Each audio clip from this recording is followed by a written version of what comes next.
Assalamualaikum warahmatullahi wabarakatuh. Saya ucapkan minal aidin wal faizin.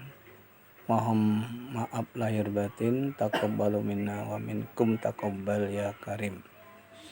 Anak-anakku sekalian yang berbahagia, hari ini kita berjumpa kembali dalam pembelajaran bahasa Indonesia. Dan materi yang kita pelajari hari ini adalah menelaah unsur-unsur penting dalam buku fiksi dan non-fiksi. Dari unsur ini ada dua hal yang penting yang harus kita ketahui. Yang pertama yaitu ungkapan sebagai unsur kebahasaan dalam buku fiksi. Salah satu unsur yang menonjol dari khas dalam buku fiksi ada kebahasaan dalam buku fiksi. Memiliki banyak kebahasaan. Di antaranya digunakan sebagai majas sebagai variasi dan berfungsi untuk memperkuat penceritaan.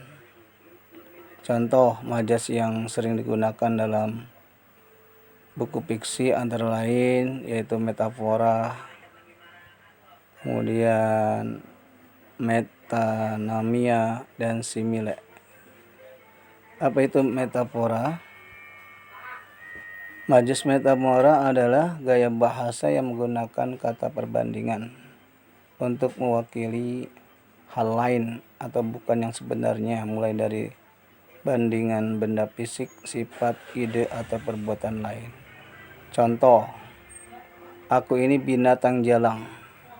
Tentunya aku bukanlah seekor binatang, namun seorang insan manusia. Yang kedua yaitu simile. Apa itu simile? Adalah majas yang mengungkapkan sesuatu secara tidak langsung dengan perbandingan eksplisit yang dinyatakan dengan kata depan dan penghubung, seperti layaknya, bagaikan, laksana, umpama, serupa, dan sebagainya. Seperti kulitnya putih bagaikan salju. Itu namanya simile. Yang ketiga yaitu majas metonimia. Majas ini menyatakan suatu hal dengan memakai kata lain yang punya keterkaitan. Misalnya sebuah merek dagang. Contoh, jamaah haji Indonesia pergi menggunakan Garuda. Artinya jamaah haji Indonesia pergi ke Makkah menggunakan pesawat Garuda.